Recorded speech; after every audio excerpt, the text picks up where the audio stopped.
by establishing Debate Watch, which allows participants in all 50 states and Puerto Rico to exchange views on issues raised in debates and to listen respectfully to each other's opinions.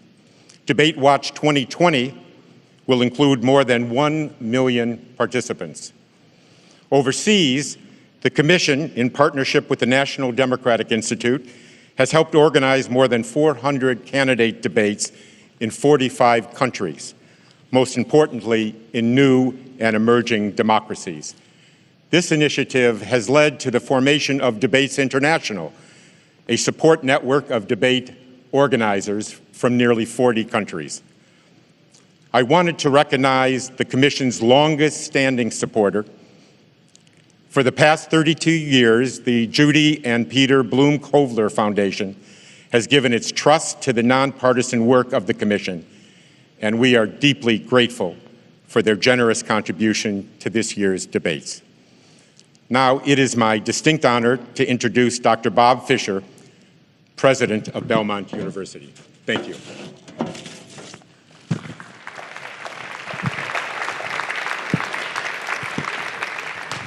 Thank you. Hi, Frank. How are you? Thank you. Thank you, and good evening, everyone. Tonight's a night to celebrate America, but if you're Belmont, it's a night to just express gratitude and thankfulness for all that's been done and the opportunities that we've been given. I want to thank the Commission for your support. Janet Brown, thank you. Thank you to the co-chairs. Thank you so much. You know, it's one thing to be a partner when times are kind of easy.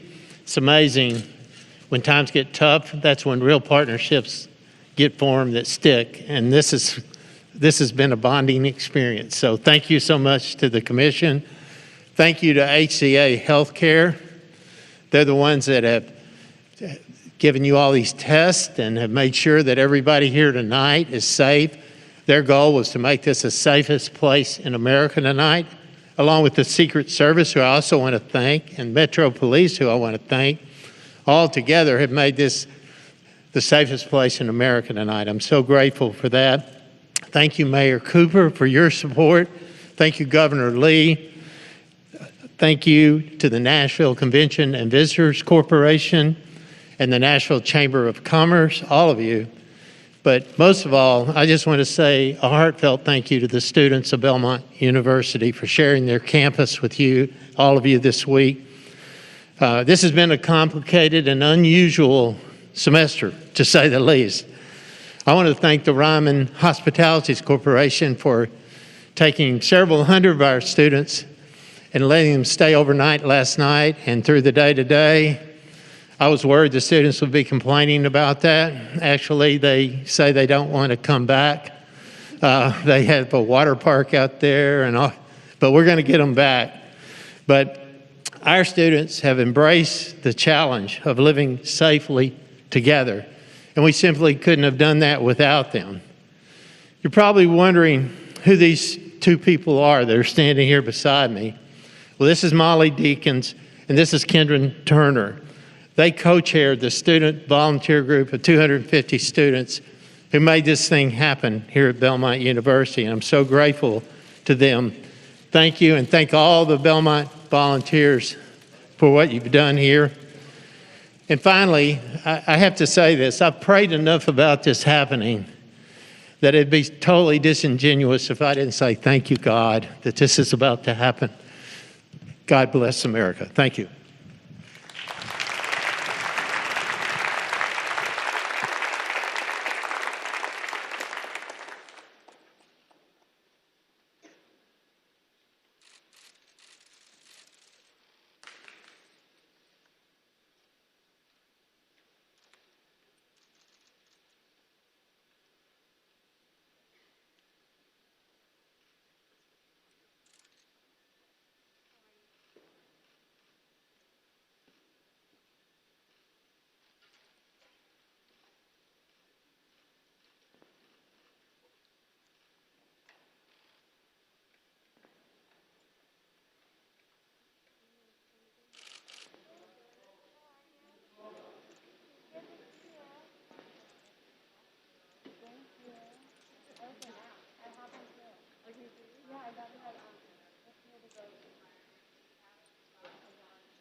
Moderator for this evening's debate is Kristen Welker of NBC News. Good evening, everyone. Good evening. Thank you so much for being here. It is such an honor for me to moderate this debate tonight, the final debate. I want to welcome the First Family and the First Lady. We're so glad and thankful that you are feeling better. I want to welcome the Biden family, Dr. Jill Biden. Thank you all for being here tonight. We are so excited. We're looking forward to a really robust discussion. And the only thing I would reiterate are the CPD guidelines that when the candidates are talking, please hold any applause or any other reactions, except, of course, when they walk out. Make sure you cheer and loud and applause so that everyone can hear you. Thank you for having me. This is really the honor of a lifetime. I am going to sit down and just get organized and get settled, and the show will start very soon. Thank you for being here.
Good evening from Belmont University in Nashville, Tennessee. I'm Kristen Welker of NBC News, and I welcome you to the final 2020 presidential debate between President Donald J. Trump and former Vice President Joe Biden. Tonight's debate is sponsored by the Commission on Presidential Debates. It is conducted under health and safety protocols designed by the Commission's health security advisor. The audience here in the hall has promised to remain silent. No cheers, boos, or other interruptions, except right now, as we welcome to the stage former Vice President Joe Biden and President Donald J. Trump.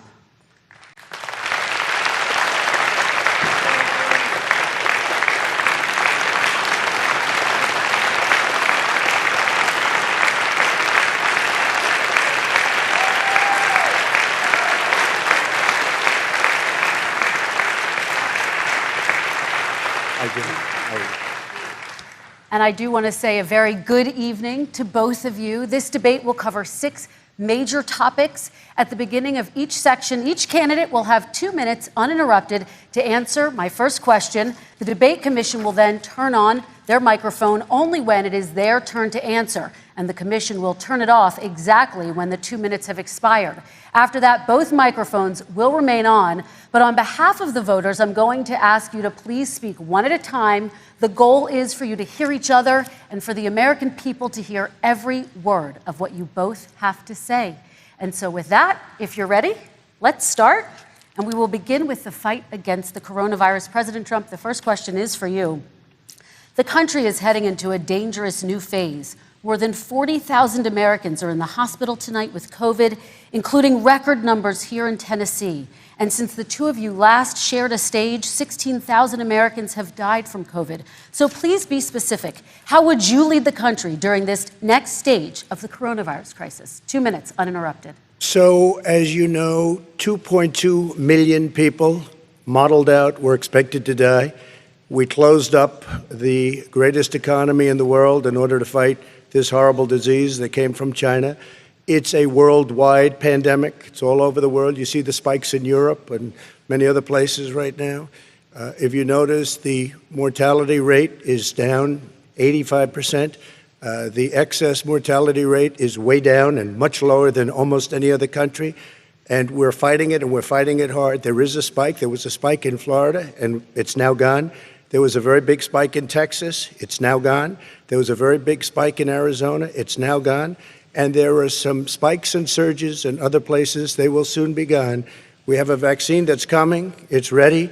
It's going to be announced within weeks, and it's going to be delivered. We have Operation Warp Speed, which is the military is going to distribute the vaccine. I can tell you from personal experience that I was in the hospital. I had it, and I got better. And I will tell you that I had something that they gave me, a therapeutic, I guess they would call it. Some people could say it was a cure. But I was in for a short period of time, and I got better very fast, or I wouldn't be here tonight. And now they say I'm immune. Whether it's 4 months or a lifetime, nobody's been able to say that, but I'm immune. More and more people are getting better. We have a problem that's a worldwide problem. This is a worldwide problem. But I've been congratulated by the heads of many countries on what we've been able to do. If you take a look at what we've done in terms of goggles and masks and gowns and everything else, and in particular ventilators, we're now making ventilators all over the world, thousands and thousands a month, distributing them all over the world. It will go away, and as I say, we're rounding the turn, we're rounding the corner. It's going away. Okay, former Vice President Biden, to you, how would you lead the country out of this crisis? You have 2 minutes uninterrupted. 220,000 Americans dead. If you hear nothing else I say tonight, hear this. Anyone who's responsible for not taking control, in fact, not saying I take no responsibility initially, anyone who's responsible for that many deaths should not remain as President of the United States of America. We're in a situation where there are 1,000 deaths a day now, 1,000 deaths a day. And there are over 70,000 new cases per day. Compared to what's going on in Europe, as the New England Medical Journal said, they're starting from a very low rate. We're starting from a very high rate. The expectation is we'll have another 200,000 Americans dead between now and the end of the year. If we just wore these masks, the president's own advisors have told him, we could save 100,000 lives. And we're in a circumstance where the president thus far and still has no plan, no comprehensive plan. What I would do is make sure we have everyone encouraged to wear a mask all the time. I would make sure we move in the direction of rapid testing, investing in rapid testing. I would make sure that we set up national standards as to how to open up schools and open up businesses so they can be safe and give them the wherewithal, the financial resources to be able to do that. We're in a situation now where the New England Medical Journal, one of the most serious journals in the whole world, said for the first time ever that the way this president has responded to this crisis has been absolutely tragic. And so, folks, I will take care of this. I will end this. I will make sure we have a plan. President Trump, I'd like to follow up with you in your comments. You talked about taking a therapeutic. I assume you're referencing Regeneron. You also said a vaccine will be coming within weeks. Yes. Is that a guarantee? No, it's not a guarantee, but it will be by the end of the year. But I think it has a good chance. There are two companies, I think, within a matter of weeks, and it will be distributed very quickly. Can you tell us which companies? Johnson & Johnson is doing very well. Moderna is doing very well. Pfizer is doing very well. And we have numerous others. Then we also have others that we're working on very closely with other countries, in particular Europe. Let me follow up with you, and because this is new information, you have said a vaccine is coming soon, within weeks now. Your own officials say it could take well into 2021 at the earliest for enough Americans to get vaccinated. And even then, they say the country will be wearing masks and distancing into 2022. Is your timeline realistic? No, I think my timeline is going to be more accurate. I don't know that they're counting on the military the way I do, but we have our generals lined up, one in particular, that's the head of logistics. And this is a very easy distribution for him. He's ready to go as soon as we have the vaccine. And we expect to have 100 million vials. As soon as we have the vaccine, he's ready to go. Vice President Biden, your reaction, and just 40% of Americans say they would definitely agree to take a coronavirus vaccine if it was approved by the government. What steps would you take to give Americans confidence in a vaccine if it were approved? Make sure it's totally transparent. Have the scientists of the world see it, know it, look at it, go through all the processes. And by the way, this is the same fellow who told you this is going to end by Easter last time. This is the same fellow who told you that, don't worry, we're going to end this by the summer. We're about to go into a dark winter, and he has no clear plan, and there's no prospect that there's going to be a vaccine available for the majority of the American people before the middle of next year. President Trump, your reaction, he says you have no plan. I don't think we're going to have a dark winter at all. We're opening up our country. We've learned and studied and understand the disease, which we didn't at the beginning. When I closed and banned China from coming in heavily infected, and then ultimately Europe, but China was in January. Months later, he was saying I was xenophobic. I did it too soon. Now he's saying, oh, I should have, moved quicker. But he didn't move quicker. He was months behind me, many months behind me. And frankly, he ran the H1N1 swine flu, and it was a total disaster, far less lethal, but it was a total disaster. Had that had this kind of numbers, 700,000 people would be dead right now, but it was a far less lethal disease. Look, his own person who ran that for him, who, as you know, was his chief of staff, said it was catastrophic, it was horrible, we didn't know what we were doing. Now he comes up and he tells us how to do this. Also, everything that he said about the way every single move that he said we should make, that's what we've done. We've done all of it. But he was way behind us. Vice President Biden, your response. My response is he is xenophobic, but not because he shut down access from China. And he did it late after 40 countries had already done that. In addition to that, what he did, he made sure that we had 44 people that were in there in China trying to get to Wuhan to determine what exactly the source was. What did the president say in January? He said, no, he said, he's being transparent. The president of China is being transparent. We owe him a debt of gratitude. We have to thank him. And then what happened was we started talking about using the Defense Act to make sure we go out and get whatever is needed out there to protect people. And again, I go back to this. He had nothing. He did virtually nothing. And then he gets out of the hospital and he talks about, don't worry, it's all going to be over soon. Come on. There's not another serious scientist in the world who thinks it's going to be over soon. President Trump, your reaction? I say over soon. I say we're learning to live with it. We have no choice. We can't lock ourselves up in a basement like Joe does. He has the ability to lock himself up. I don't know. He's obviously made a lot of money someplace, but he has this thing about living in a basement. People can't do that. By the way, I, as the president, couldn't do that. I'd love to put myself in the basement or in a beautiful room in the White House and go away for a year and a half until it disappears. I can't do that. And Kirsten, every meeting I had, and I'd meet a lot of families, including Gold Star families and military families, every meeting I had, and I had to meet them. I had to. It would be horrible to have canceled everything. I said, this is dangerous. And you catch it. And, I caught it. I learned a lot. Great doctors, great hospitals. And now I recovered. 99.9 of young people recover. 99% of people recover. We have to recover. We can't close up our nation. We have to open our school, and we can't close up our nation, or you're not going to have a nation. And of course, the CDC has said young people can get sick with COVID-19 and can pass it. Vice President Biden, I want to talk broadly about strategy, though. Can I respond to that? 30 seconds, please, and then I have a question. No, number one, he says that we're learning to live with it. People are learning to die with it. You folks home will have an empty chair at the kitchen table this morning.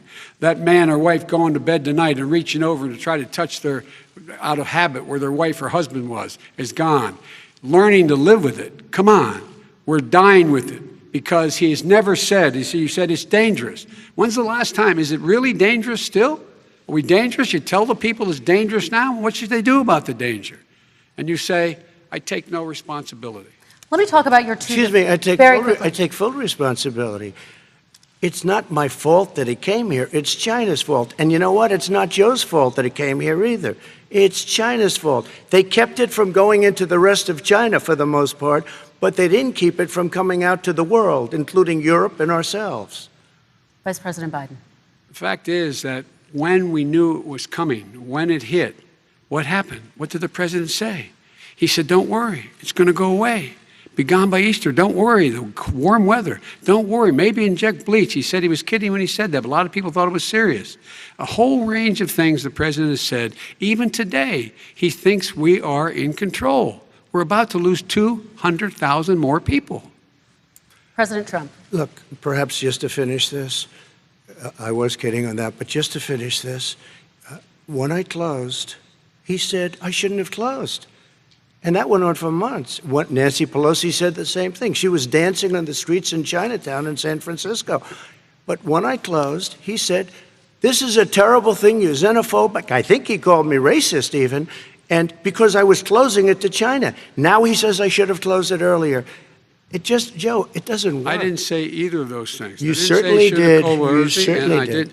I talked about a xenophobia in a different context. It wasn't about closing the border to Chinese coming to the United States. All right, I want to talk about both of your different strategies to handling He thought this. I shouldn't have closed the border. Well, that's obvious. Do you want to respond to that quickly, Vice President Biden? Okay. Let's talk about your different strategies toward dealing with this. Mr. Vice President, you suggested you would support new shutdowns if scientists recommended it. What do you say to Americans who are fearful that the cost of shutdowns, the impact on the economy, the higher rates of hunger, depression, domestic and substance abuse outweighs the risk of exposure to the virus? What I would say is I'm going to shut down the virus, not the country. It's his ineptitude that caused the country to have to shut down in large part. Why businesses have gone under, why schools are closed, why so many people have lost their living, and why they're concerned. Those other concerns are real. That's why he should have been, instead of in a sand trap in his golf course, he should have been negotiating with Nancy Pelosi and the rest of the Democrats and Republicans about what to do about the acts they were passing for billions of dollars to make sure people had the capacity. But you haven't ruled out more shutdowns.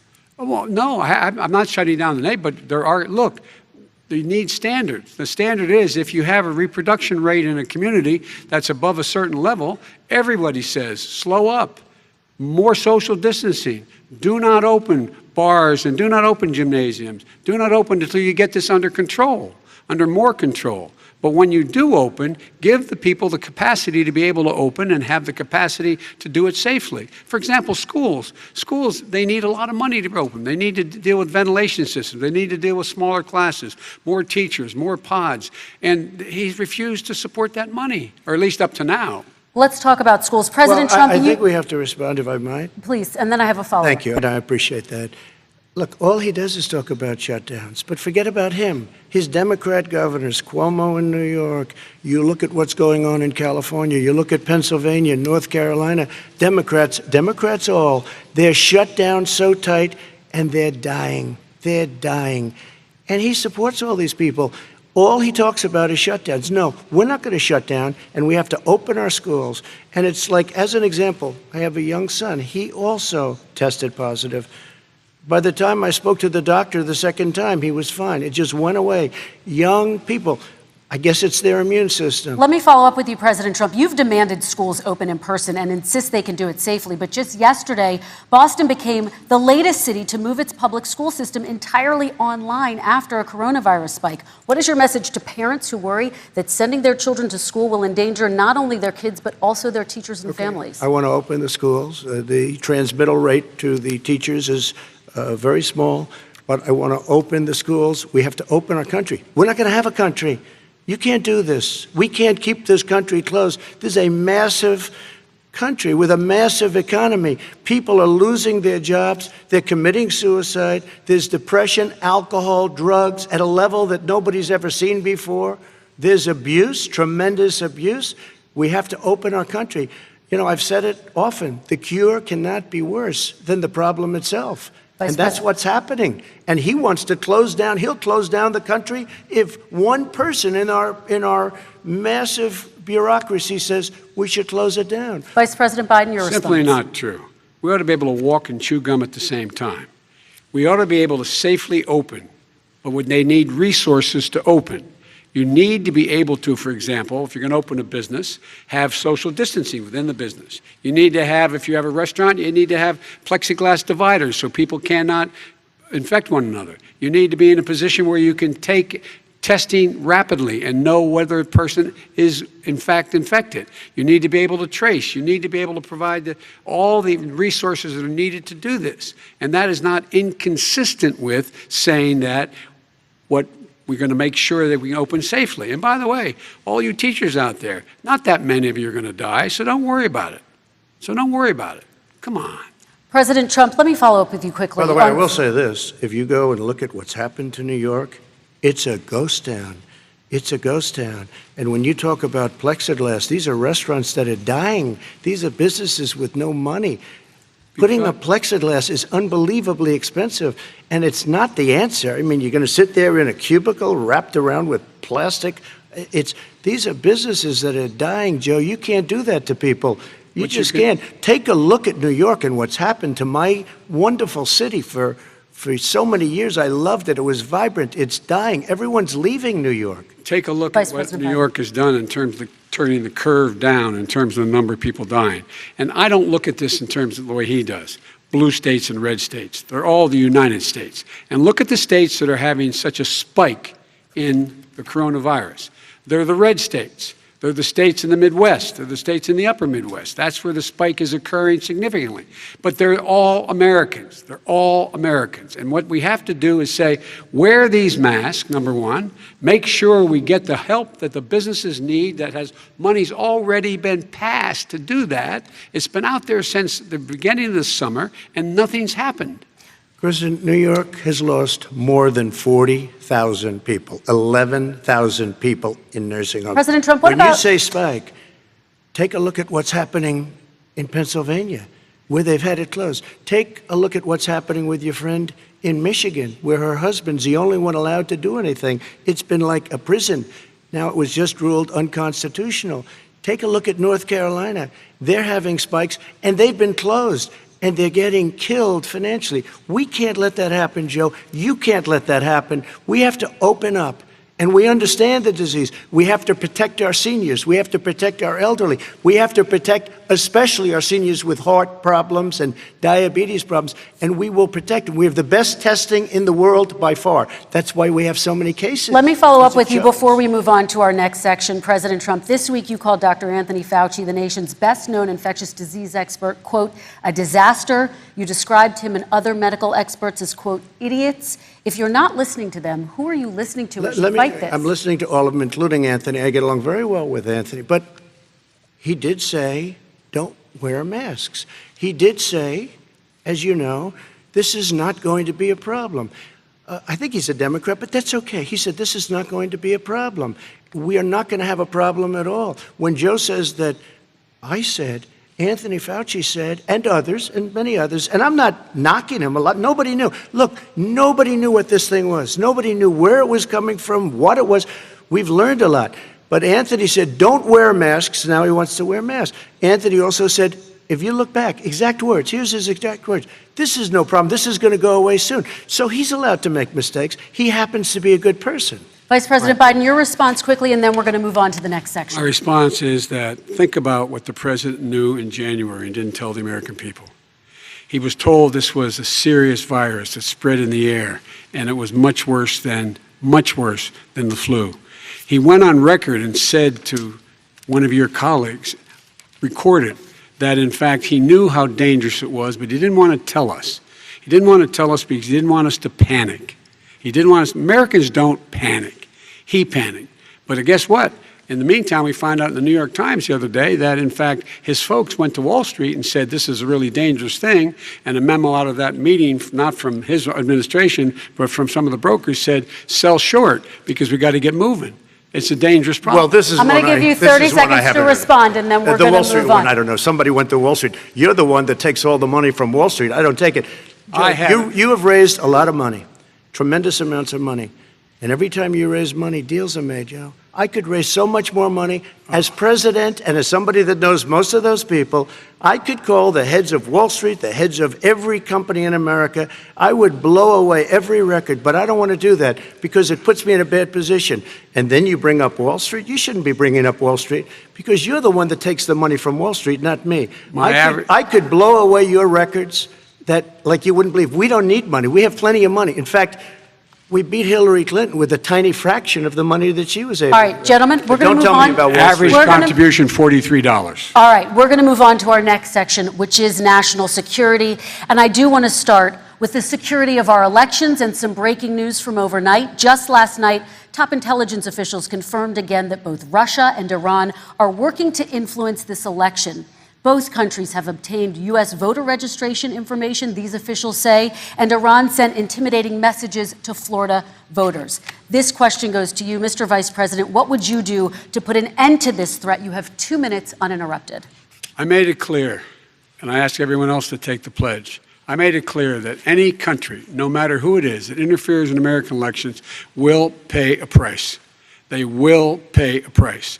And it's been overwhelmingly clear this election, I won't even get into the last one, this election, that Russia has been involved, China has been involved to some degree, and now we learn that Iran is involved. They will pay a price if I'm elected. They're interfering with American sovereignty. That's what's going on right now. They're interfering with American sovereignty. And to the best of my knowledge, I don't think the president said anything to Putin about it. I don't think he's stalking them a lot. I don't think he said a word. I don't know why he hadn't said a word to Putin about it. And I don't know what he has recently said, if anything, to the Iranians. My guess is he'd probably be more outspoken with regard to the Iranians. But the point is this, folks. We are in a situation where we have foreign countries trying to interfere in the outcome of our election. His own national security advisor told him that what is happening with his buddy, I will. His buddy, Rudy Giuliani, he's being used as a Russian pawn. He's being fed information that is Russian, that is not true.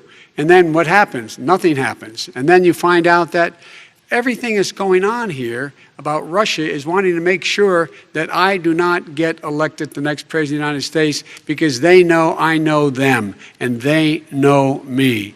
I don't understand why this president is unwilling to take on Putin when he's actually paying bounties to kill American soldiers in Afghanistan, when he's engaged in activities that are trying to destabilize all of NATO. I don't know why he doesn't do it, but it's worth asking the question, why isn't that being done? Any country that interferes with us will, in fact, pay a price because they're affecting our sovereignty. President Trump, same question to you. Let me ask the question. You're going to have 2 minutes to respond. For 2 elections in a row now, there has been substantial interference from foreign adversaries. What would you do in your next term to put an end to this? 2 minutes, uninterrupted. Well, let me respond to the first part, as Joe answered. Joe got $3.5 million from Russia, and it came through Putin because he was very friendly with the former mayor of Moscow, and it was the mayor of Moscow's wife. And you got $3.5 million.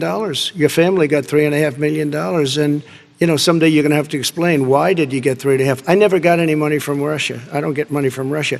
Now, about your thing last night, I knew all about that. And through John Ratcliffe, who is fantastic, DNI, he said, the one thing that's common to both of them, they both want you to lose because there has been nobody tougher to Russia.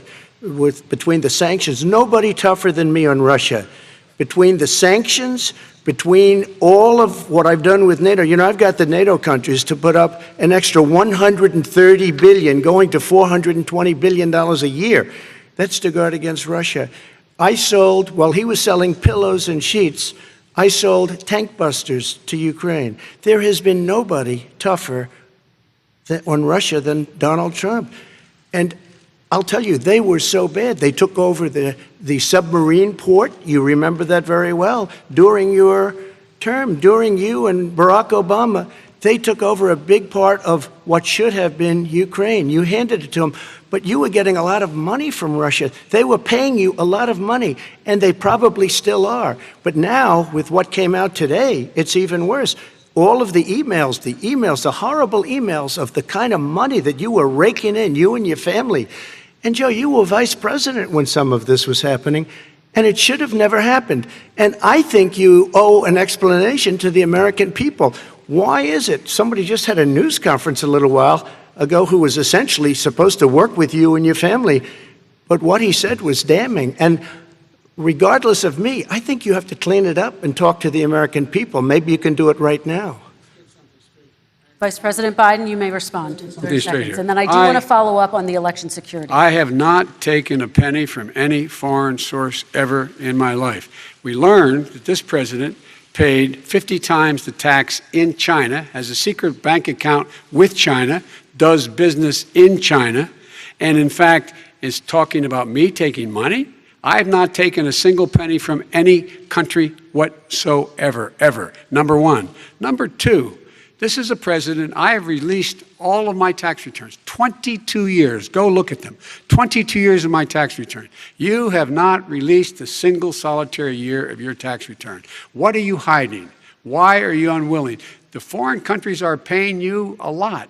Russia's paying you a lot. China's paying you a lot. And your hotels and all your businesses all around the country, all around the world. And China's building a new road to a new a golf course you have overseas. So what's going on here? Why don't release your tax return or stop talking about corruption? President Trump, your response. First of all, I called my accountants under audit. I'm going to release them as soon as we can. I want to do it, and it'll show how successful, how great this company is. But much more importantly than that, people were saying $750. I asked them a week ago, I said, what did I pay? They said, sir, you prepaid tens of millions of dollars. I prepaid my tax. Tens over the last number of years. Tens of millions of dollars I prepaid because at some point they think it's an estimate. They think I may have to pay tax. So I already prepaid it. Nobody told me that. Did your accountant Nobody tell told you you that. Excuse them? Me. And it wasn't written whenever they write this. They keep talking about $750, which I think is a filing fee. But let me just tell you, I prepaid millions and millions of dollars in taxes. Number one. Number two, I don't make money from China. You do. I don't make money from Ukraine. You do. I don't make money from Russia. You made $3.5 million, Joe, and your son gave you. They even have a statement that we have to give 10% to the big man. You're the big man, I think. I don't know, maybe you're not, but you're the big man, I think. Your son said we have to give 10% to the big man. Joe, what's that all about? It's terrible. All right, gentlemen, I want to ask you both some questions about all of this, but I'm going to let you both respond very quickly. You just said you spoke to your accountant about potentially releasing your taxes. Did he tell you when you can release them? Do you have a deadline for when you're going to release them to the American people? I get treated worse than the Tea Party got treated. Because I have a lot of people in there, deep down in the IRS, they treat me horribly. We made a deal, it was all settled until I decide to run for president. I get treated very badly by the IRS, very unfairly. But we had a deal all done. As soon as we're completed with the deal, I want to release it. But I have paid millions and millions of dollars, and it's worse than paying. I paid in advance. It's called prepaying your taxes. I paid in advance. I want to ask you both about questions regarding your potential foreign entanglements and questions that have been raised to give you both a chance to talk about this more broadly. Respond very quickly, and then I'll get to my question. Why did he's been saying this for 4 years? Show us. Just show us. Stop playing around. You've been saying for 4 years you're going to release your taxes. Nobody knows it, Mr. President. What they do know is you're not paying your taxes, or you're paying taxes that are so low. When last time he said what he paid, he said, I only pay that little because I'm smart. I know how to game the system. Come on. Come on, folks. So, President Trump, and then I want to get to two questions to both of you on this. I was put through a phony witch hunt for 3 years. It started before I even got elected. They spied on my campaign. No president should ever have to go through what I went through. Let me just say this. Mueller and 18 angry Democrats and FBI agents all over the place spent $48 million. They went through everything I had, including my tax returns, and they found absolutely no collusion and nothing wrong. $48 million. I guarantee you, if I spent $1 million on you, Joe, I could find plenty wrong. Because the kind of things that you've done and the kind of monies that your family has taken, I mean, your brother made money in Iraq, millions of dollars. Your other brother made a fortune, and it's all through you, Joe. And they say you get some of it, and you do live very well. You have houses all over the place. You live very well. All right, gentlemen, let me just ask some questions about all of this broadly. Vice President Biden, there have been questions about the work your son has done in China and for a Ukrainian energy company when you were vice president. In retrospect, was anything about those relationships inappropriate or unethical? Nothing was unethical. Here's what the deal. With regard to Ukraine, we had this whole question about whether or not, because he was on the board, I later learned of a Burisma, a company, that somehow I had done something wrong. Yet every single solitary person, when he was going through his impeachment, testifying under oath who worked for him, said, I did my job impeccably. I carried out U.S. policy.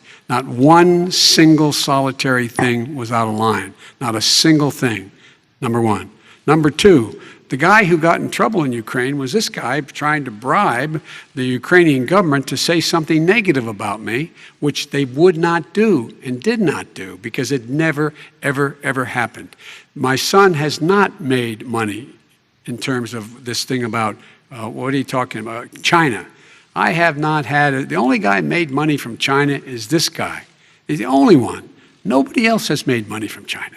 President Trump, let me ask my question to you. But could I just, one thing? Very quickly. His son didn't have a job for a long time, was sadly no longer in the military service. I won't get into that.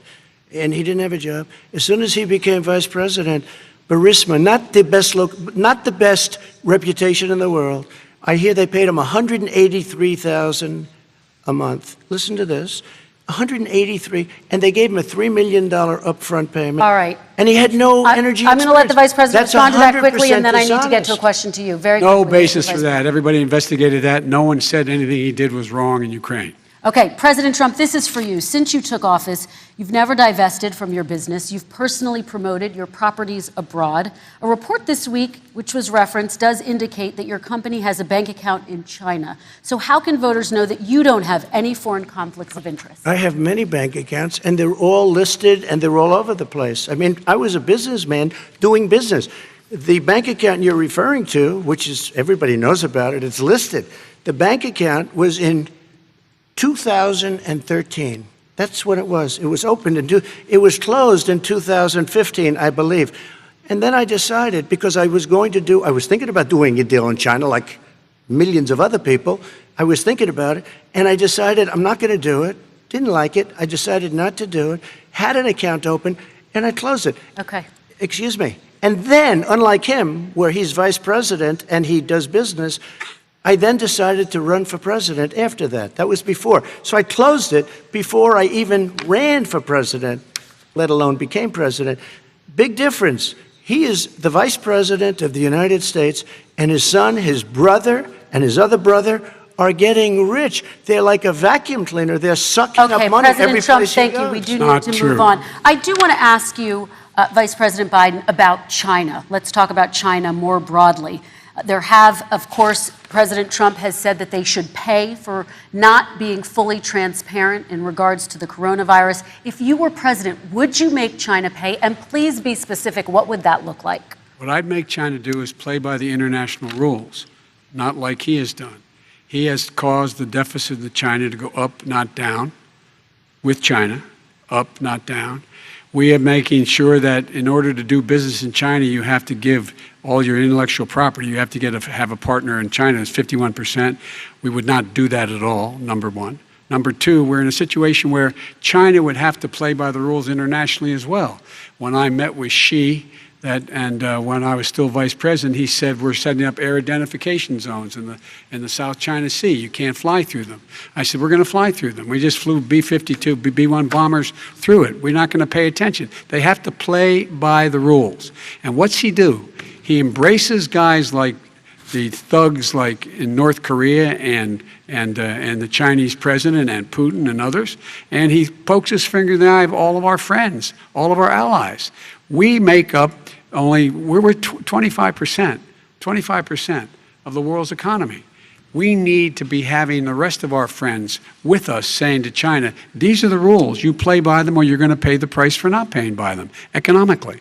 That's the way I will run it, and that's what we did in upholding steel tariffs and a range of other things when we were president and vice president. All right, let's talk about North Korea. Excuse me, no, I have to respond to that. Okay, very quickly, and then His we're son going to move walked on out to with North $1.5 billion from China to Not manage after true. spending 10 minutes in office and being in Air Force Two, number one. Number two, there's a very strong email talking about your family wanting to make $10 million a year for introductions. President Trump, on China policy, true. though, what No, but wait a specifically are minute. you going to do? What specifically are you going to do to make China pay? You've said you're going First to of make all, them pay. China is paying. They're paying billions and billions of dollars. I just gave New $28 billion. sanctions? New sanctions? I just gave $28 billion to our farmers. Taxpayers' Because China, money. It's what? Taxpayers' money. Didn't No, come no, from yeah, China. you know the taxpayer it's called China. China paid true. $28 billion, and you know what they did to pay it, Joe? They devalued their currency, and they also paid up. And you know who got the money? Our farmers, our great farmers, because they were targeted. You never charged them anything. Also, I charged them 25% on dumped steel because they were killing our steel industry. We were not going to have a steel industry. Okay. And now we have a steel Okay, industry. Vice President Biden, your response, please. Our response is, look, this isn't about, there's a reason why he's bringing up all this malarkey. There's a reason for it. He doesn't want to talk about the substantive issues. It's not about his family and my family. It's about your family.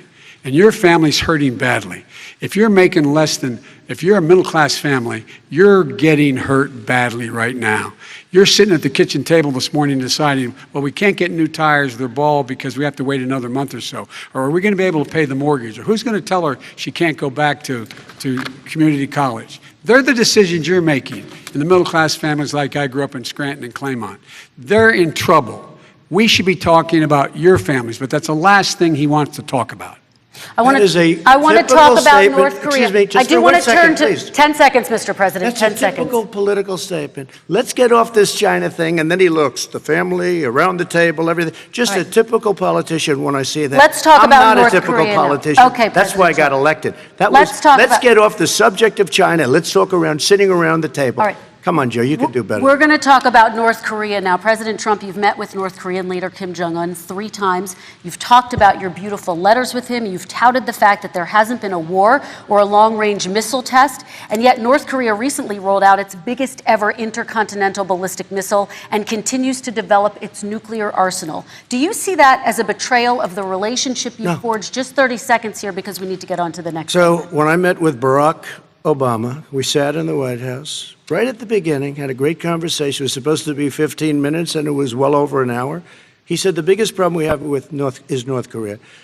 He indicated we will be in a war with North Korea. Guess what? It would be a nuclear war, and he does have plenty of nuclear capability. In the meantime, I have a very good relationship with him. Different kind of a guy, but he probably thinks the same thing about me. We have a different kind of a relationship. We have a very good relationship, and there's no war. And you know, about 2 months ago, he broke into a certain area. They said, oh, there's going to be trouble. I said, no, they're not, because he's not going to do that. And I was right. Look, instead of being in a war where millions of people, Seoul, you know, is 25 miles away, millions and millions, 32 million people in Seoul. Millions of people would be dead right now. President we Trump, don't have that's a war, 30 and seconds. I have a good Thank relationship. you. Vice President Biden, to you. North Korea conducted 4 nuclear tests under the Obama administration. Why do you think you would be able to rein in this persistent threat right Because now? I'd make it clear, which we were making clear to China, they had to be part of the deal. Because here's the I made it clear, and as a spokesperson of the administration when I went to China, that they said, why are you moving your missile defense up so close? Why are you moving more forces here? Why are you continuing to do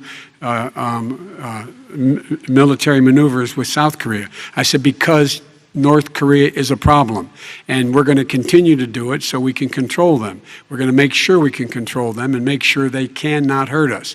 And so if you want to do something about it, step up and help. If not, it's going to continue. What has he done? He's legitimized North Korea. He's talked about his good buddy who's a thug, and he talks about how we're better off. And they have much more capable missiles, able to reach U.S. territory much more easily than ever did before. Let me follow up with you, Vice President Biden. You've said you wouldn't meet with Kim Jong-un without preconditions. Are there any conditions under which you would meet with him? On the condition that he would agree that he would be drawing down his nuclear capacity to get the Korean Peninsula should be nuclear-free zone. All right, let's move on to American families. Kristen, they tried Very to quickly, meet with 10 him. seconds, They President. tried to meet with him. He wouldn't do it. He didn't like Obama. He didn't like him. He wouldn't do it. Okay, I know got to for give him a fact they chance to tried. respond to that He before we wouldn't move do on. it. You And know, that's okay. You know what? North Korea, we're not in a war. We have a good relationship. You know, people don't understand. Having a good President relationship Trump, with we have leaders to of move other on because countries we have is a lot a of good thing. We have a lot of questions to get Yes, to. not That's Your like response. saying we had a good relationship with Hitler before he, in fact, invaded Europe, the rest of Europe. Come on. The reason he would not meet with President Obama is because President Obama said, we're going to talk about denuclearization. We're not going to legitimize you, and we're going to continue to put stronger and stronger sanctions on you. That's why he wouldn't meet with us. All right, And let's it didn't move happen. on. Let's Excuse move on me. and talk He about left American me a families. mess, Kristen. President Trump, okay, we do They need to left move on. me a mess. North Korea was a mess. We And need in to fact, move if on you so that remember we the can first get to 2 all or of 3 our months, questions tonight, there was a President very Trump. dangerous period in my first 3 months before we sort of worked things out a little bit. Okay. There was a they left us a mess. And Obama would be, I think, the first to say it was the single biggest problem he thought that our country had. Okay, let's move on to American families and the economy. One of the issues that's most important to them is health care, as you both know. Today, there was a key vote on a new Supreme Court Justice, Amy Coney Barrett, and health care is at the center of her confirmation fight. Over 20 million Americans get their health insurance through the Affordable Care Act. It's headed to the Supreme Court, and your administration, Mr. President, is advocating for the court to overturn it. If the Supreme Court does overturn that law, those 20 million Americans could lose their health insurance almost overnight. So what would you do if those people have their health insurance taken away? You have 2 minutes uninterrupted. Sure. First of all, I've already done something that nobody thought was possible. Through the legislature, I terminated the individual mandate. That is the worst part of Obamacare, as we call it. The individual mandate where you have to pay a fortune for the privilege of not having to pay for bad health insurance. I terminated. It's gone. Now it's in court because Obamacare is no good. But then I made a decision. Run it as well as you can to my people, great people. Run it as well as you can. I could have gone the other route and made everybody very unhappy. They ran it. Premiums are down. Everything's down. Here's the problem. No matter how well you run it, it's no good. What we'd like to do is terminate it. We have the individual mandate done. I don't know that it's going to work. If we don't win, we will have to run it, and we'll have Obamacare, but it'll be better run. But it no longer is Obamacare, because without the individual mandate, it's much different. Pre-existing conditions will always stay. What I would like to do is a much better health care, much better, will always protect people with pre-existing. So I'd like to terminate Obamacare, come up with a brand new, beautiful health care. The Democrats will do it because there'll be tremendous pressure on them, and we might even have the House by that time, and I think we're going to win the House, okay? You'll see, but I think we're going to win the House. But come up with a better health care, always protecting people with pre-existing conditions. And one thing very important, we have 180 million people out there that have great private health care. Far more than we're talking about with Obamacare. Joe Biden is going to terminate all of those policies. These are people that love their health care, people that have been successful, middle-income people, been successful. They have 180 million plans, 180 million people, families, under what he wants to do, which will basically be socialized medicine. He won't even have a choice. They want to terminate 180 million plans. We have done an incredible job on health care, and we're going to do even better. Okay, Vice President Biden, yes, this is for you. Your health care plan calls for building on Obamacare. So my question is, what is your plan if the law is ruled unconstitutional by the Supreme Court? You have 2 minutes uninterrupted. What I'm going to do is pass Obamacare with a public option. It'll become Biden-care. The public option is an option that says that if you, in fact, do not have the wherewithal to be, if you qualify for Medicaid and you do not have the wherewithal in your state to get Medicaid, you automatically are enrolled, providing competition for insurance companies. That's what's going to happen. Secondly, we're going to make sure we reduce the premiums and reduce drug prices by making sure that there's competition that doesn't exist now by allowing the Medicare to negotiate drug prices with the insurance companies. Thirdly, the idea that I want to eliminate private insurance, the reason why I had such a fight with 20 candidates for the nomination was I support private insurance. That's why not one single person with private insurance would lose their insurance under my plan, nor did they under Obamacare. They did not lose their insurance unless they chose they wanted to go to something else. Lastly, we're going to make sure we're in a situation that we actually protect pre-existing. There's no way he can protect pre-existing conditions. None, zero. You can't do it in the ether. He's been talking about this for a long time. He's never come up with a plan. I guess we're going to get the pre-existing condition plan the same time we get the infrastructure plan that we've been waiting since 17, 18, 19, and 20. The fact, I still have a few more minutes. I know you're getting anxious. The fact is that he's already cost the American people, because of his terrible handling of the COVID virus and the economic spillover, 10 million people have lost their private insurance. And he wants to take away 22 million more people who have it under Obamacare, and over 110 million people with pre-existing conditions. And all the people from COVID are going to have pre-existing conditions. What are they going to do? I have a follow-up for you, Vice President Biden. It relates to something that President Trump said. He's accusing you of wanting socialized medicine. What do you say to people who have concerns that your health care plan, which includes a government insurance option, takes the country one step closer to a health care system run entirely by the government? What's your response to them? I say it's ridiculous. It's like saying that, the idea that the fact that there's a public option that people can choose, that makes it a socialist plan. Look, the difference between the president, I think health care is not a privilege, it's a right. Everyone should have the right to have affordable health care. And I am very proud of my plan. It's gotten endorsed by all the major labor unions, as well as a whole range of other people who, in fact, are concerned in the medical field.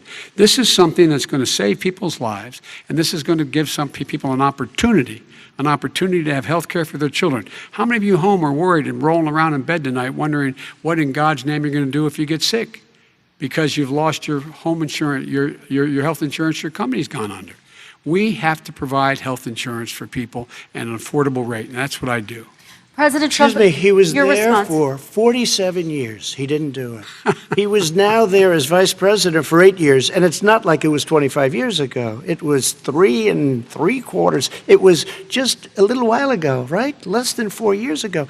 He didn't do anything. He didn't do it. He wants socialized medicine, and it's not that he wants it. His vice president, I mean, she is more liberal than Bernie Sanders and wants it even more. Bernie Sanders wants it. The Democrats want it. You're going to have socialized medicine, just like he went with fracking. We're not going to have fracking. We're going to stop fracking. We're going to stop fracking. Then he goes to Pennsylvania after he gets a nomination, where he got very lucky to get it. And he goes to Pennsylvania and he says, oh, we're going to have fracking. And you never asked that question. And by the way, so far, I respect very much the way you're handling this, I have to say. By the way. But somebody should ask the question. You can ask he goes for a year. There will be no fracking. There will be no petroleum. We have a number of topics we're No, going to but get that's to.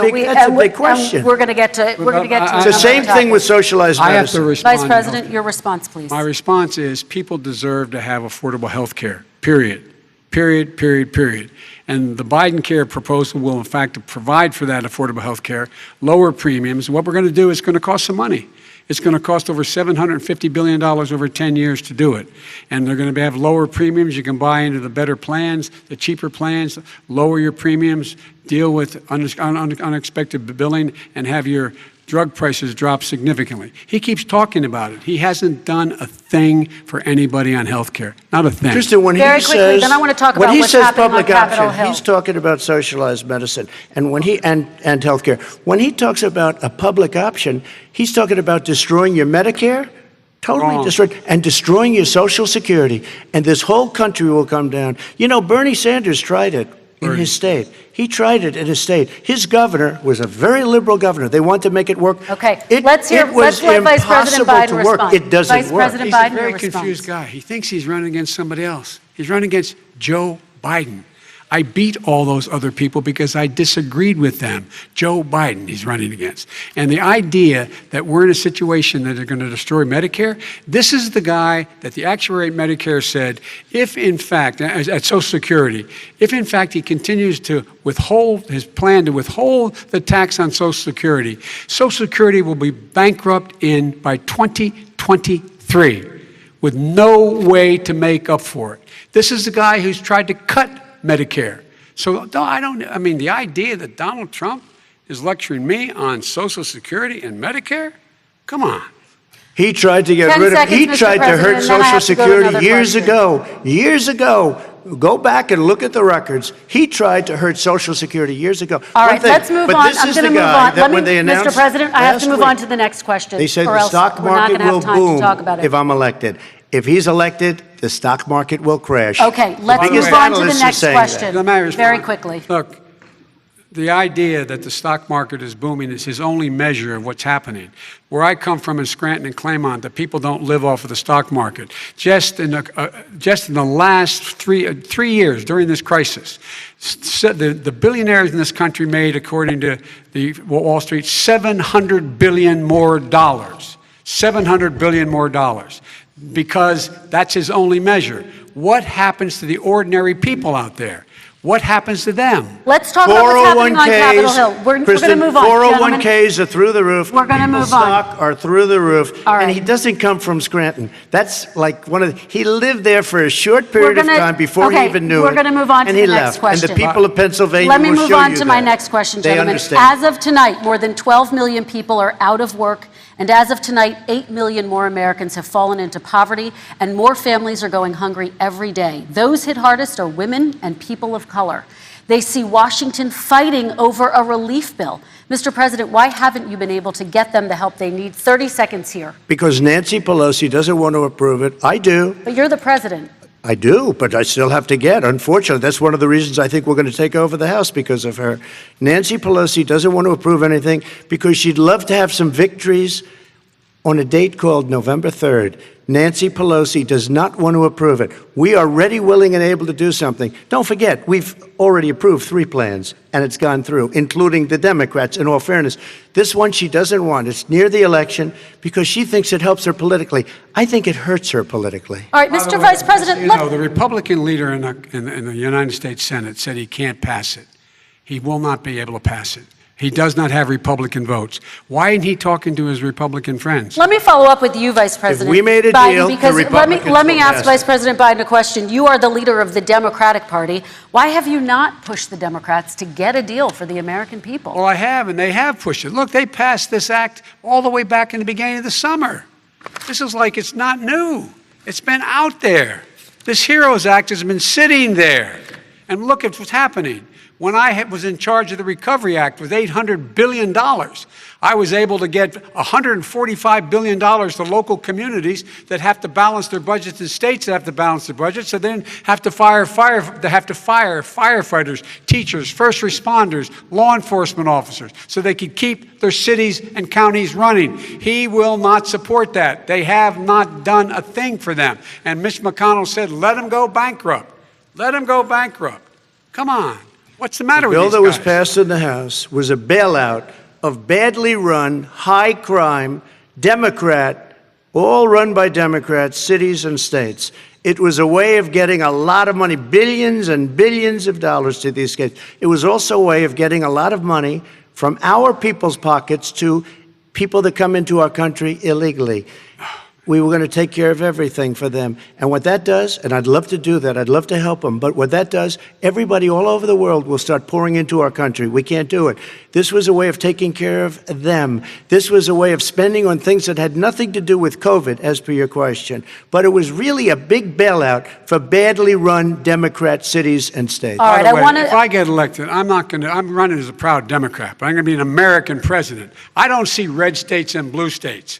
What I see is American, United States. And folks, every single state out there finds themselves in trouble. They're going to start laying off, whether they're red or blue, cops, firefighters, first responders, because they have to balance their budget. And the founders were smart. They allowed the federal government to deficit spend to compensate for the United States of America. I want to talk about the minimum wage, gentlemen. Mr. Vice President, we are talking a lot about struggling small businesses and business owners these days.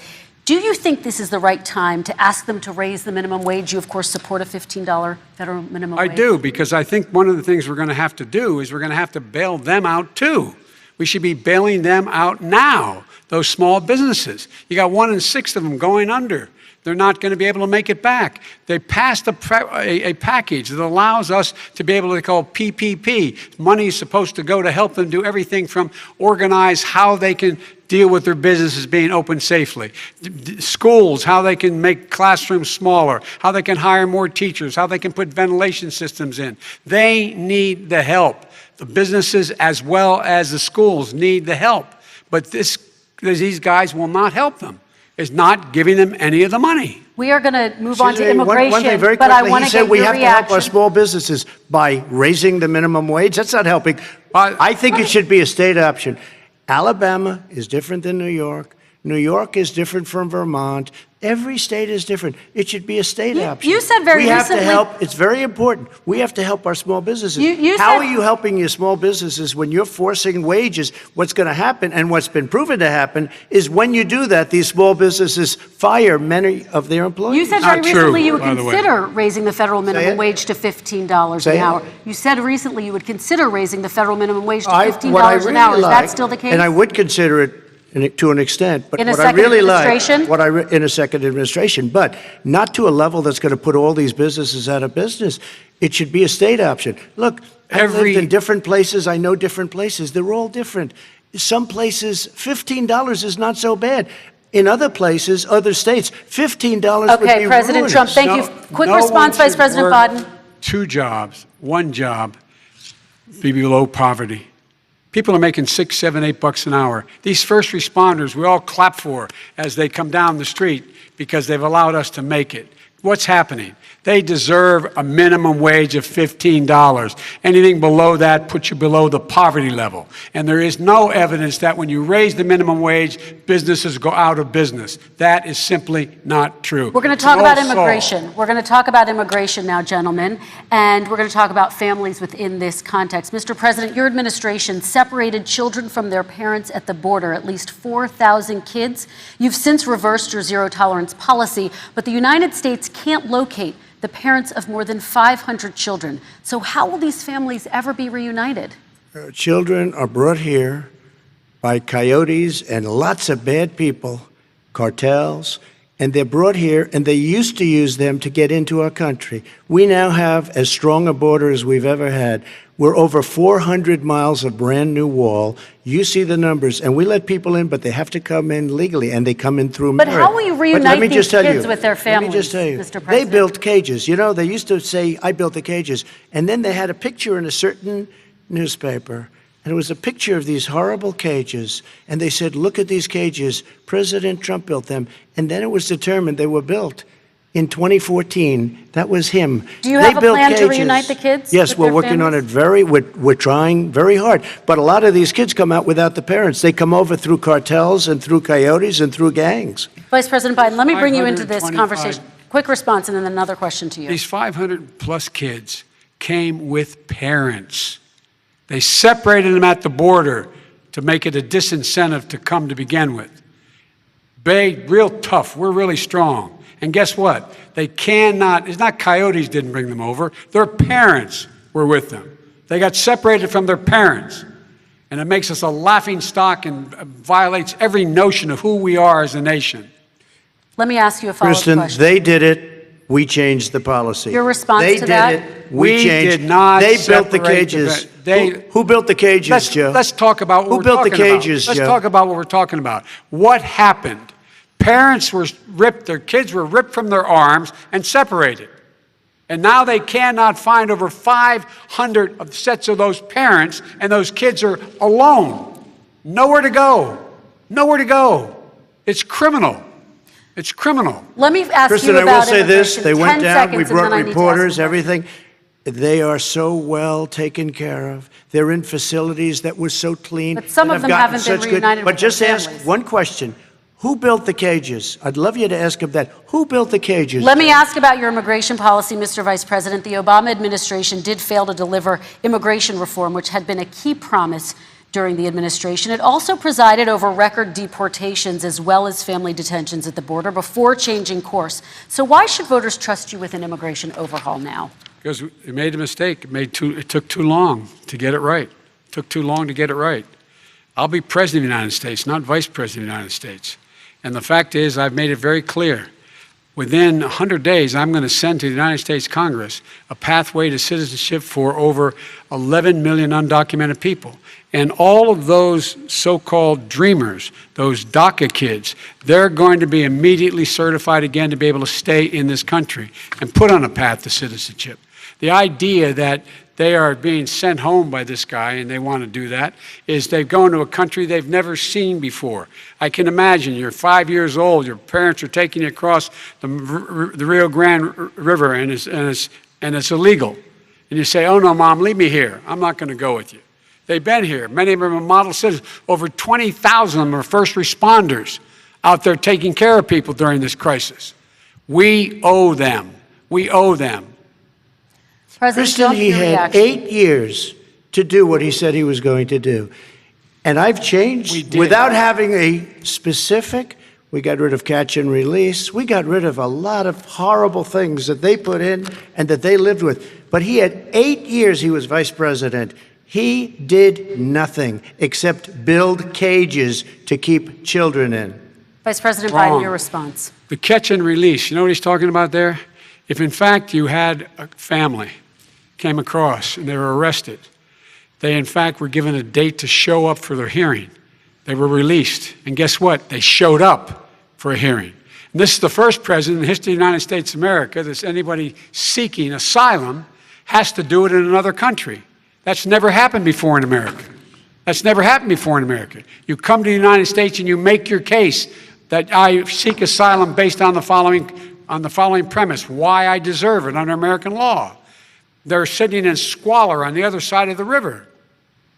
President Trump, your response, So 30 important. seconds, and then we'll move It on. just shows that he has no understanding of immigration or the laws. Catch and release is a disaster. A murderer would come in, a rapist would come in, a very bad person would come in. We would take their name. We have to release them into our country. And then you say they come back. Less than 1% of the people come back. We have to send ICE out and Border Patrol out to find them, we would say, come back in 2 years, 3 years, we're going to give you a court case. You need Perry Mason. We're going to give you a court case. When you say they come back, they don't come back, Joe. They never come back. Only the really, I hate to say this, but those with the lowest IQ, they might come back. Okay, But President they're Trump, very, let's very give few. Vice President Biden a chance to respond, and then we're going to move on to the You next don't know section. the law, Joe. Vice President Biden, your response. Know the law, what he's telling you is simply not true. Well, check it out. They don't come back. Check it out. All right, let's move on But we don't have to the worry next about it because they section. terminated it, so we don't have to worry about Let's it move anymore. on to the next And you have section. 525 kids not knowing where in God's name they're going to be and lost their parents. Go ahead. All right, let's talk about our next section, which is race in America. And I want to talk about the way Black and brown Americans experience race in this country. Part of that experience is something called the talk. It happens regardless of class and income. Parents who feel they have no choice but to prepare their children for the chance that they could be targeted, including by the police, for no reason other than the color of their skin. Mr. Vice President, in the next 2 minutes, I want you to speak directly to these families. Do you understand why these parents fear for their children? I do. I do. You know, my daughter is a social worker, and she's written a lot about this. She has a graduate degree from the University of Pennsylvania in social work. And you know, one of the reasons why I ended up working on the east side of Wilmington, Delaware, which is 90% African American, was to learn more about what was going on. I never had to tell my daughter, if she's pulled over, make sure she puts, for a traffic stop, put both hands on top of the wheel and don't reach for the glove box because someone may shoot you. But a black parent, no matter how wealthy or how poor they are, has to teach their child when you're walking down the street, don't have a hoodie on when you go across the street. Making sure that you, in fact, if you get pulled over, just yes, sir, no, sir, hands on top of the wheel, because you are, in fact, the victim, whether you're a person making child of a $300,000 a year person or someone who's on food stamps. The fact of the matter is there is institutional racism in America. And we have always said, we've never lived up to it, that we hold these truths to be self-evident. All men and women are created equal. Well, guess what? We have never, ever lived up to it, but we've always constantly been moving the needle further and further to inclusion, not exclusion. This is the first president to come along and says, that's the end of that. We're not going to do that anymore. We have to provide for economic opportunity, better education, better health care, better access to schooling, better access to opportunity to borrow money to start businesses. All the things we can do, and I've laid out a clear plan as to how to do those things, just to give people a shot. It's about accumulating the ability to have wealth as well as it is to be free from violence. President Trump, same question to you, and let me remind you of the question. I would like you to speak directly to these families. Do you understand why these parents fear for their children? Yes, I do. And again, he's been in government 47 years. He never did a thing except in 1994 when he did such harm to the black community. And they were called, and he called them super predators. And he said that. He said it, super predators. And they have never lived that down. 1994, your crime bill, the super predators. Nobody has done more for the black community than Donald Trump. And if you look, with the exception of Abraham Lincoln, possible exception, but the exception of Abraham Lincoln, nobody has done what I've done. Criminal justice reform, Obama and Joe didn't do it. I don't even think they tried because they had no chance at doing it. They might have wanted to do it, but if you had to see the arms I had to twist to get that done, it was not a pretty picture, and everybody knows it, including some very liberal people that cried in my office. They cried in the Oval Office. 2 weeks later, they're out saying, gee, we have to defeat him. Criminal justice reform, prison reform, opportunity zones with Tim Scott, a great senator from South Carolina. He came in with this incredible idea for opportunity zones. It's one of the most successful programs. People don't talk about it. Tremendous investment is being made. Biggest beneficiary, the black and Hispanic communities, and then historically black colleges and universities. After 3 years of coming to the office, I love some of those guys. They were great. They came into the office and they said, I said, what are you doing? After 3 years, I said, why do you keep coming back? Because we have no funding. I said, you don't have to come back every year. We have to come back because President Obama would never give them long-term funding, and I did. 10-year long-term funding, and I gave them more money than they asked for because they said, I think you need more.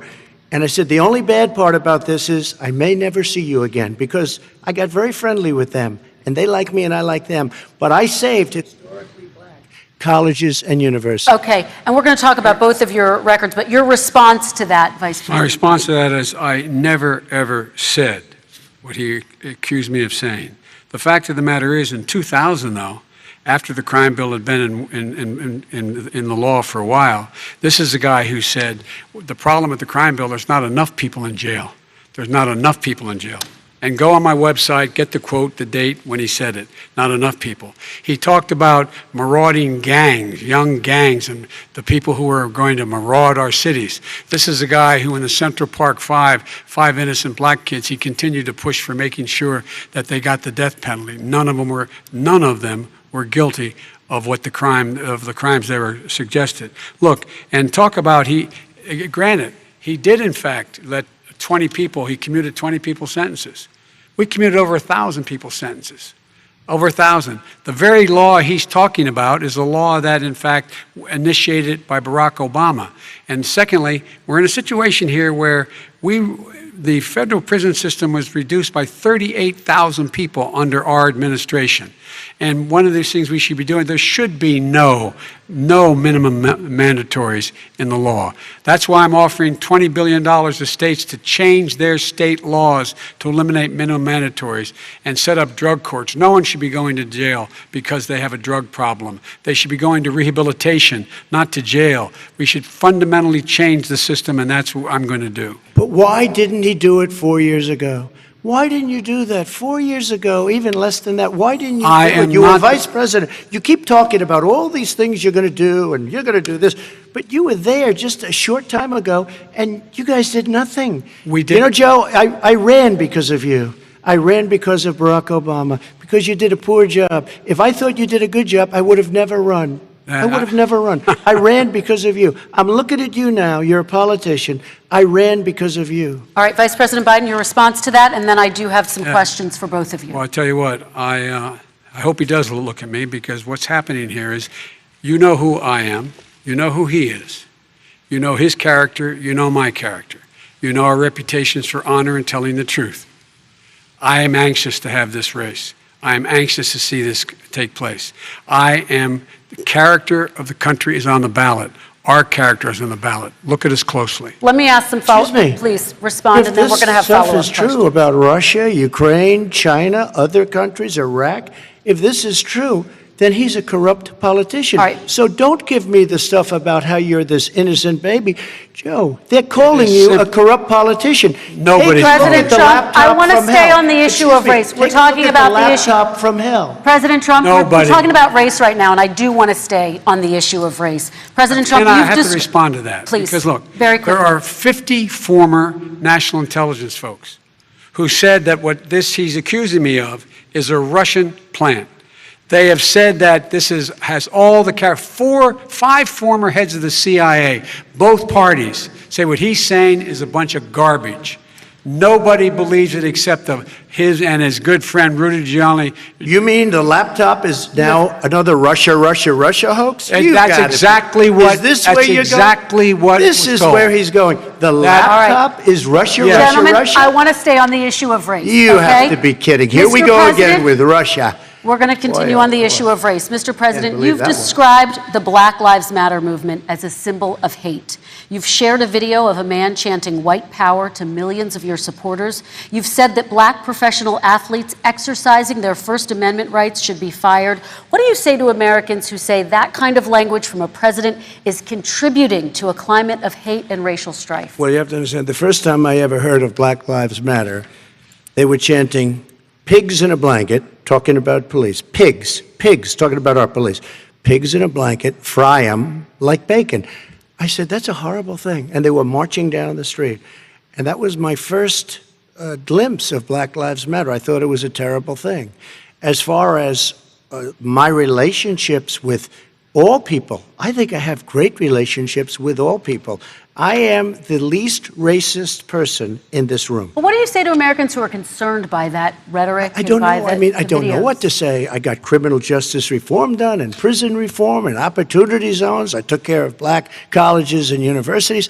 I don't know what to say. They can say anything. I mean, they can say anything.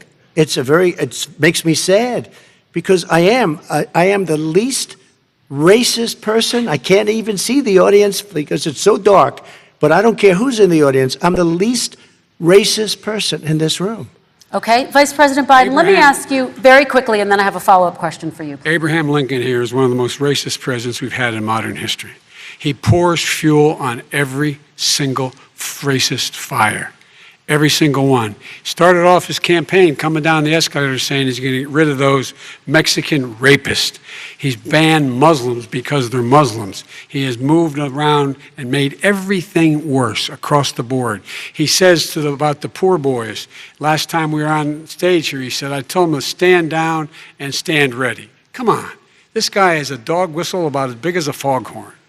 President Trump, I'm going to give you 10 seconds to respond, and then I have a follow-up question. He made a reference to Abraham Lincoln. Where did that come in? I mean, you said you're Abraham Lincoln. No, where did that? No. You said, I said not since Abraham Lincoln has anybody done what I've done for the black community. And I'm saying, I didn't say I'm Abraham Lincoln. I said not since Abraham Lincoln has anybody done what I've done for the black community. Now, you have done nothing other than the crime bill, which put oh, God. Tens of thousands of black men, mostly, in jail. All right, let me ask Vice President Biden because if you look at what's happening with the voting right now, let me ask they Vice remember President that Biden you treated them very, very badly. Just take a look at what's happening out there. Vice President Biden, let me give you a chance to respond within this context. Crime bills that you supported in the 80s and 90s contributed to the incarceration of tens of thousands of young black men who had small amounts of drugs in their possession. They are sons, they are brothers, they're fathers, they're uncles, whose families are still to this day, some of them suffering the consequences. So speak to those families. Why should they vote for you? One of the things is that in the 80s, we passed 100%, all 100 senators voted for it, a bill on drugs and how to deal with drugs. It was a mistake. I've been trying to change the since then, particularly the portion on cocaine. That's why I've been arguing that, in fact, we should not send anyone to jail for a pure drug offense. They should be going into treatment across the board. That's what we should be spending money on. That's why I set up drug courts, which were never funded by our Republican friends. They should not be going to jail for a drug or an alcohol problem. They should be going into treatment. That's what we've been trying to do. That's what I'm going to get done because I think the American people have now seen that, in fact, it was a mistake to pass those laws relating to the drug. But they were not in the crime bill. But why didn't he get it done? See, it's all talk, no action with these politicians. Why didn't he get it done? That's what I'm going to do when I become president. You were vice president along with Obama as your president, your leader, for 8 years. Why didn't you get it done? You had 8 years to get it done. Now you're saying you're going to get it done because you're all talk and no action, Jim. We got a lot of it done. We released 38,000. We got 38,000 prisoners left from the. You got nothing done. 38,000 prisoners were released from federal prison. There were over 1,000 people who were given clemency.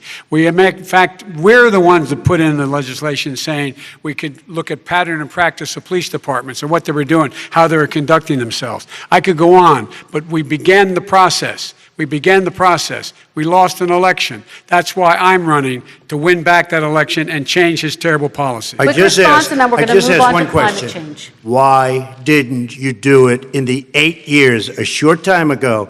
Why didn't you do it? You just said, I'm going to do that, I'm going to do this. You put tens of thousands of mostly black young men in prison. Now you're saying you're going to undo that. Why didn't you get it done? You had 8 years with Obama. You know why, Joe? Because you're all talk and no action. All right, Vice President Biden, and then we're going to move on to the next section. We had a Republican Congress.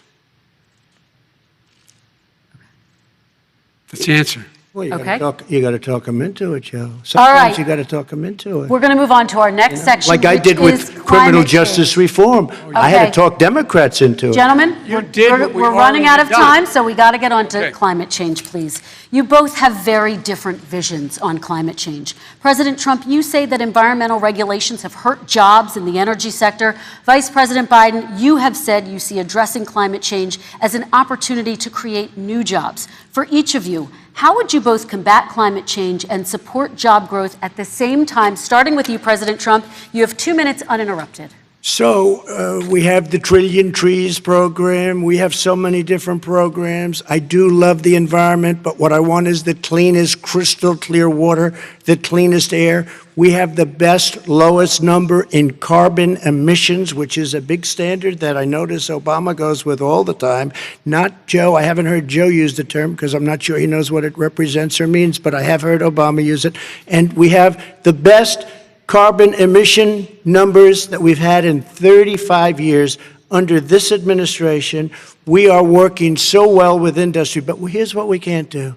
Look at China, how filthy it is. Look at Russia. Look at India. It's filthy. The air is filthy. The Paris Accord, I took us out because we were going to have to spend trillions of dollars, and we were treated very unfairly. When they put us in there, they did us a great disservice. They were going to take away our businesses. I will not sacrifice tens of millions of jobs, thousands and thousands of companies because of the Paris Accord.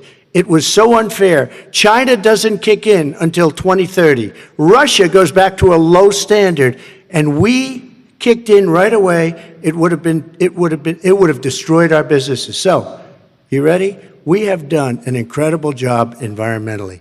We have the cleanest air, the cleanest water, and the best carbon emission standards that we've seen in many, many years. Vice President And we Biden. haven't destroyed our industries. Vice President Biden, 2 minutes to you, uninterrupted. Climate change and climate warming, the global warming, is an existential threat to humanity. We have a moral obligation to deal with it. And we're told by all the leading scientists in the world we don't have much time. We're going to pass the point of no return within the next 8 to 10 years. 4 more years of this man eliminating all the regulations that were put in by us to clean up the climate, to limit emissions will put us in a position where we're going to be in real trouble. Here's where we have a great opportunity. I was able to get both all the environmental organizations as well as labor, the people worried about jobs, to support my climate plan. Because what it does, it will create millions of new good-paying jobs. We're going to invest in, for example, 50,000 charging stations on our highways so that we can own the electric car market of the future. In the meantime, China is doing that. We're going to be in a position where we're going to see to it that we're going to take 4 million existing buildings and 2 million existing homes and retrofit them so they don't leak as much energy, saving hundreds of millions of barrels of oil in the process and creating significant number of jobs. And by the way, the whole idea of what this is all going to do, it's going to create millions of jobs, and it's going to clean the environment. Our health and our jobs are at stake. That's what's happening. And what right now, by the way, Wall Street firms indicated that my plan will in fact create 18.6 million jobs, 7 million more than his. This is from Wall Street. And I'll create $1 trillion more in economic growth than his proposal does. Not on climate, just on the economy.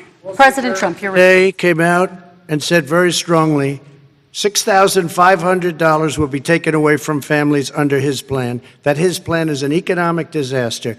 If you look at what he wants to do, if you look at his plan, his environmental plan, you know who developed it?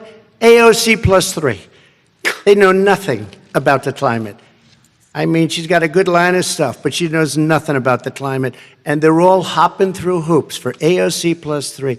Look, their real plan costs $100 trillion. If we had the best year in the history of our country for 100 years, we would not even come close to a number like that. When he says buildings, they want to take buildings down because they want to make bigger windows into smaller windows. As far as they're concerned, if you had no window, it would be a lovely thing. This is the craziest plan that anybody has ever seen. And this wasn't done by smart people. This wasn't done by anybody. Frankly, I don't even know how it can be good politically. Right. They want to spend $100 trillion. That's their real number. He's trying to say it was 6. It's $100 trillion. They want to knock down buildings and build new buildings with little, tiny, small windows. I mean, and many other things. Okay. And many other things. Let me have the Vice President respond, and we're running out of time, and we have a lot more questions to get to. So let's hear from the Vice President. I have a number more questions. I don't know where he comes from. I don't know where he comes up with these numbers. $100 trillion. Give me a break. This plan was, plan endorsed by every major environmental group and every labor group. Labor, because they know the future lies. The future lies in us being able to breathe, and they know there are good jobs in getting us there. And by the way, the fastest growing industry in America is solar energy and wind. He thinks wind causes cancer, windmills. It's the fastest growing jobs, and they pay good prevailing wages, $45, $50 an hour. We can grow and we can be cleaner if we go the route I'm proposing. President Trump, please respond, and then I have some follow-up. We are energy independent for the first time. We don't need all of these countries that we had to fight war over because we needed their energy. We are energy independent. I know more about wind than you do. It's extremely expensive, kills all the birds, it's very intermittent, it's got a lot of problems, and they happen to make the windmills in both Germany and China, and the fumes coming up, if you're a believer in carbon emission, the fumes coming up to make these massive windmills is more than anything that we're talking about with natural gas, which is very clean. One other thing. Find me a scientist who said that. I love solar, but solar doesn't quite have it yet. It's not powerful yet to really run our big, beautiful factories that we need to compete with the world. So false. It's all a pipe dream. But you know what we'll do? We're going to have the greatest economy in the world. But if you want to kill the economy, get rid of your oil industry.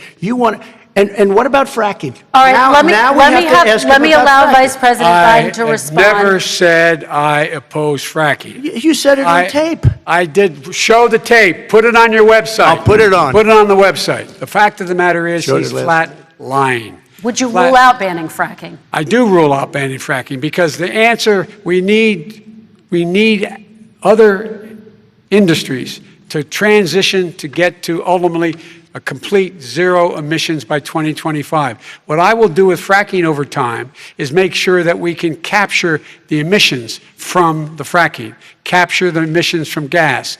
We can do that, and we can do that by investing money in doing it. But it's a transition to that. I have one more question in this pod, and then we he was against fracking. He said it. I will show that to you tomorrow. I am against fracking. Until he got the nomination, went to Pennsylvania, then he said, but you know what, Pennsylvania? He'll be against it very soon because his party is totally against it. Fracking on federal land, I said. No fracking or oil on federal land. Let me ask this final question in this section, and then I want to move on to our final section. President Trump, people of color are much more likely to live near oil refineries and chemical plants. In Texas, there are families who worry the plants near them are making them sick. Your administration has rolled back regulations on these kinds of facilities. Why should these families give you another 4 years in office? The families that we're talking about are employed heavily, and they're making a lot of money, more money than they've ever made. If you look at the kind of numbers that we produce for Hispanic, for Black, for Asian, it's 9 times greater, the percentage gain, than it was in 3 years, than it was under 8 years of the 2 of them, to put it nicely. 9 times more. Now, somebody lives, I have not heard the numbers or the statistics that you're saying, but they're making a tremendous amount of money economically. We saved it, and I saved it again a number of months ago when oil was crashing because of the pandemic. We saved it. We got, say what you want about relationship, we got Saudi Arabia, Mexico, and Russia to cut back, way back. We saved our oil industry, and now it's very vibrant again. And everybody has very inexpensive gasoline. Remember that. Vice President Biden, your response, and then we're going to have a final question for both of you. My response is that those people live on what they call fence lines. He doesn't understand this. They live near chemical plants that, in fact, pollute, chemical plants and oil plants and refineries that pollute. I used to live near that when I was growing up in Claymont, Delaware. and all the more oil refineries in Marcus Hook and the Delaware River than there is any place, including in Houston at the time. When my mom get in the car and when there was first frost to drive me to school, turn in the windshield wiper, there'd be oil slick in the window. That's why so many people in my state were dying and getting cancer. The fact is, those frontline communities, it doesn't matter what you're paying them, it matters how you keep them safe. What do? And you impose restrictions on the pollutants the pollutants coming out of those fence line communities. Okay, I have one final Would question. he close down the oil industry? It falls. Would you close down the oil By industry? the way, I would transition from the oil industry, yes. Oh, I will that's transition. a big statement. It is a big statement. That's a big because statement. I would stop. Why would you do that? Because the oil industry pollutes significantly. I see. And here's the deal. But That's you a can't big do statement. that. Well, if you let me finish the statement, because it has to be replaced by renewable energy over time. And I'd stop giving to the oil industry, I'd stop giving them federal subsidies. He won't give federal subsidies to the gas, to solar and wind. Yeah. Why are we giving it to oil industry? We actually do All give right. it to solar and wind. We And have that's one maybe the final biggest question. statement in terms of business. That's the biggest statement. Okay. Because We have basically one what he's final saying question, is he is Mr. going to President. destroy the oil industry. Will you remember that, Texas? Will you Okay. remember that, Pennsylvania, Oklahoma? Vice President Biden, let me give you 10 seconds to respond, and then Ohio. I have to get to the final question. Vice President Biden. He takes everything out of context, but the point is, look, we have to move toward a net zero emissions.